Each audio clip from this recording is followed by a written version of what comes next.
Chapter 28 to 29. Who is it? The sun was rising. Yet again. The birds' chirping was loud and clear to hear. Pride, who had regained his bearings and was already on his feet, noticed that both children were not in their beds. As he closed the door behind him, the scent of freshly cooked food washed over him. Both kids were preparing some kind of soup. Huh, what are you kids cooking? Naoki got sentimental for a brief moment. My moth. Back then, we were taught how to brew different kinds of soups. He finished after he pulled himself together. Maybe he will open up at a later time. To break the weird mood, Pride decided to change the subject. I can see that you are already wearing your new outfits.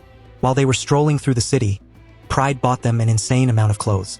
On the one hand, Naoki needed some for his upcoming training, and on the other hand, Pride couldn't bear to see them looking like beggars. Both were currently wearing light blue shorts and a blue top. Sora, who does not take part in the training, nevertheless donned herself in her tracksuit. After all three of them sat and tasted the soup, Pride pretended to like it, definitely not letting any of them cook. A few minutes passed and Naoki was ready to commence his training. Equipped with his wooden sword, he stood prepared, waiting for further instructions. Pride smirked in response. Heh, you can quickly put the sword back. How are you going to wield a sword if your body doesn't follow along? The first thing we're going to do is to get your body and stamina in shape. With a slightly disappointed look, Naoki put the sword back and returned to his position. What are you waiting for? Go ahead. The grass field is relatively large. I want you to run around it until you can't anymore. Naoki, not one to be asked twice, began to run laps around the field. Within a short time, he was already completely exhausted with irregular breaths. I'm not going to be on the island all too long, therefore you will suffer a lot. As soon as you get some strength back, run again until you can't. Naoki, sitting on the floor with sweat all over him, bided his time to recover a bit. After that, the process continued anew, running until he couldn't anymore, taking rests, and then running again until he no longer was capable. Showered and eaten, his first day of training passed by. In the days after that, the procedure was repeated. He only ran. Naoki himself noticed his improvement within 2 weeks. If he had taken 24 breaks on the first day, now it was only 14. In the meantime, Pride trained his haki. He kept it activated during Naoki's training to exhaust his reserves. During the nights they slept, he went to visit the beasts. He coated his entire body with armament haki and allowed the beasts to constantly pounce on him till he realized that he reached his limits. He switched between his haki and devil fruit training at nights. He primarily made the objects around him levitate to further improve his overall control. Pride naturally knew that he wouldn't make any significant improvement until his life and death were at stake. Nevertheless, in his opinion, any progress counted, no matter how insignificant it might be. In this way, another month passed by. Yes, I only took 6 breaks this time, Naoki shouted in joy. During that month, his progress was remarkable. Not only did his stamina increase tremendously, but so did his physical build. Even though his body didn't look like a mini version of Pride, one could see that he had a light-defined body. You did wonderful, Inai-san, spoke Sora as she clapped her hands. Pride's voice interfered. Your body is somewhat ready now. Tomorrow we'll begin with the sword training. The next morning, Pride and Naoki were facing each other outside. Pride held the wooden sword in his hand. In the beginning, the most crucial thing is to understand the fundamentals of a sword. You first have to be capable of wielding it. There are 4 moves as a beginner that you need to instill in your mind soon. How quickly it occurs, of course, depends on your talent with the sword. Naoki nodded. Swoosh. This is called a draw cut.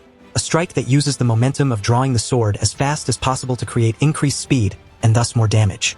Demonstrated Pride. And that swash is called slash. Slash the sword from top to bottom, from left to right, and vice versa. If you have mastered this technique, you can truly strike from all angles. Swash. This is called blocking. You use your sword to deflect your opponent's blade. And finally, riposte. Swash. Exploit the opening resulting from the parry and launch a counterattack. Every swordsman has to be proficient in the following applications. Once the movements of these 4 stances have been etched into your muscular memory, you can safely claim to have mastered the sword as a novice. Pride, who explained the application and usage of the sword, was smiling as he did so. It reminded him of the lessons his grandfather taught him and trained him in. He then handed Naoki the wooden sword. I want you to start with sword slashes first. This will help you to get used to the sword and to establish a connection. A few hours passed. While Pride and Sora were sitting, they watched Naoki as he performed the same movement over and over again with sweat dripping down. That's enough for today. Get some rest and regain your strength. Tomorrow I want you to practice all 4 movements equally. While Naoki cleaned himself outside, Pride prepared the food with Sora's help. Also during his sword exercises, the days flew by. He only focused on executing the 4 movements. Pride frequently had to lecture him and remind him of his body posture. The lectures became fewer and fewer with each passing day. Once Pride deemed it appropriate, he trained with Naoki as a sparring partner. This helped him to respond more quickly with suitable movement and to memorize the execution smoothly. Again, Pride spent the nights continuing to hone his devil fruit or haki. This time he also utilized the animals to refine his conqueror's haki. Before they knew it, another 45 days passed. In total, Naoki was trained for 3 months. Both physically and technically, he was constantly improving. He seemed to possess a talent for the sword. Even if it doesn't come close to either him or Mihawk, it was sufficient. Pride was well aware that 3 months of training was not enough, but the main purpose was to provide him with the exercises and basic knowledge so that he can hone them later on his own. Pride called both children to the campfire. The meat was already getting well done before the flames. Naoki, Sora, I will be leaving this place in about 10 days. I just wanted to let you know, spoke Pride as he prepared the bowls. Sora, who had grown fond of Pride during that time, seemed downcast. Do you have to go away? Can't you stay? Pride caressed her head. I'm afraid I can't stay, but just because I'm leaving soon doesn't mean we'll never see each other again. He looked toward Naoki. You know what to do when I'm gone. With a broad grin, Naoki touched his upper body. After these 3 months, I feel like I have been reborn. There's no way I'm going to stop practicing. You can count on that. I hope so. Ah. As all 3 were feasting and cherishing the moments, a loud explosion rang out not far from them. A shockwave. I am pretty sure that wasn't a pirate from the blues, and ship rockets can't cause such an impact either. Whoever that was is definitely strong. Sora, Naoki, immediately head to the hut and just stay there. I'll be right back. I might be able to help, spoke Naoki in between. Immediately, Pride approached the location with terrific momentum. TZTZ, only Whitebeard would still be missing. Soon after reaching the cliff, Pride saw from afar only a half-destroyed, sinking ship. However, the distance was too far to determine exactly which kind of ship it was. Although Pride is able to float with his devil fruit usage, he didn't want to take any risks since he is going into foreign terrain. Therefore, he pulled his boat out of the bush, which was nearby from the cliff. Sitting down, he gently lowered himself and his boat. As soon as he reached the sea, he began to move at a rapid pace, slightly floating above the surface. His observations haki could perceive a few faint life auras. As he got closer, he caught a glimpse of the Navy flag hanging down. Marines? Seems like they were following someone and misjudged the opponent's strength. But I can't see their ship. Is it already destroyed and sunken? With every meter approaching, he saw several Marine corpses swirling atop the water. Was their enemy alone? Or why can't I see any pirate corpses? After Pride organized his thoughts, he boarded the wrecked ship and sensed a survivor close by. The Marine soldier was lying on the bottom. Blood was flowing out of every possible spot. His expression told it all. He was shell-shocked by what or whom he had seen.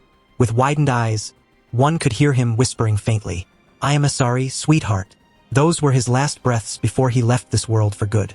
Pride sensed no other survivors on the ship except for him. While looking around, he spotted another corpse. He was tall, with a bulky stature but with a hole in his abdomen. A rear admiral?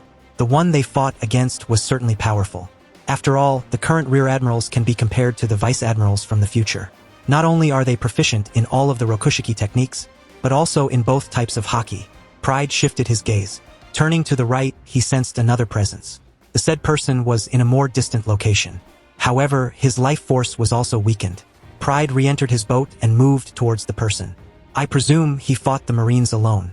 Impressive. He not only defeated a rear admiral, but rather the entire fleet of him. Fortunately, he doesn't seem to be at his best. As I wouldn't like the idea to fight a tough battle now. One person survived the exchange with the Marines, barely.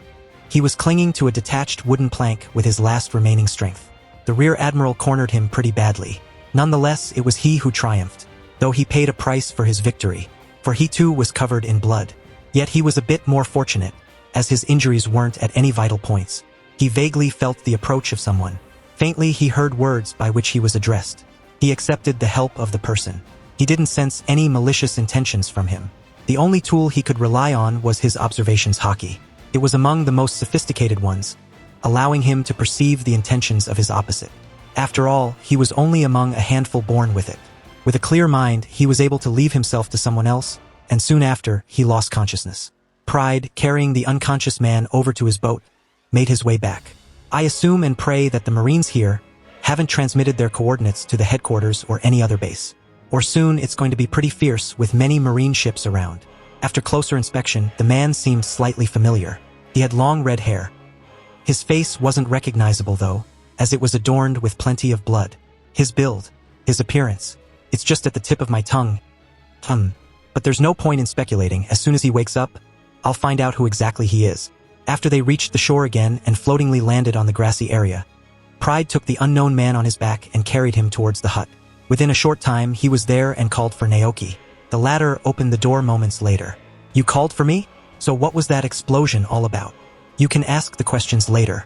For now, bring me some alcohol bottles and bandages, Pride replied. The unknown person, lying on the ground, received medical treatment. His wounds were disinfected with alcohol and bandages were applied to his injured spots. Pride, wiping his forehead, was briefly absorbed in his thoughts. Now we just have to wait until he regains consciousness and his wounds heal. Truly intriguing, the structure of humans here and how they can evolve. With his sustained wounds, anyone from my old world would have perished. But all he needs to do here is to rest a bit. Sigh. This is the One Piece world, why am I even comparing these two? After Pride had finished his treatment, he placed him on his bed. Kids, don't enter the hut for the time being. You never know, he might come to consciousness and harm you. Although we helped him, you can never predict how humans will behave. In addition, he needs to recuperate and the noise both of you are always making is certainly not helpful. A few days passed, and the unknown person remained unresponsive. During those days, Pride continued to train with Naoki throughout the day, instructing him in the sword arts. In the evenings, while the kids slept beside him outdoors, he trained his devil fruit and hockey.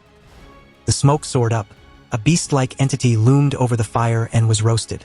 Pride and the children were sitting outside. They laughed and bided their time until they could enjoy their meal. Pride's observations hockey perceived movements from the hut.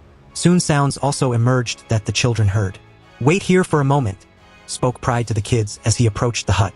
Pride could sense that the presence from inside was still relatively weak. Thus he didn't worry too much further. If the person had malicious intentions, Pride was capable of eliminating him with relative ease. KRRRK. By the time Pride opened the door, a tall man with long red hair was already looming in front of him. He appeared to be in his mid-20s with distinct facial features, possessing eyes that Pride had never seen before. Did he move from the bed up to here while clutching on to things as assistance? Everything fine? You've been asleep for days and must be starving. Come on, it'll go faster this way, spoke Pride as he stretched his arm out to assist him in walking. Staring at him briefly, he accepted the help and the two headed toward the campfire. If my guess is right and it is indeed him, I am surely one of God's beloved ones. All four of them sat and took a piece of the meat skewer. As for the atmosphere, it was quite peculiar. Silence prevailed, with no one saying a word.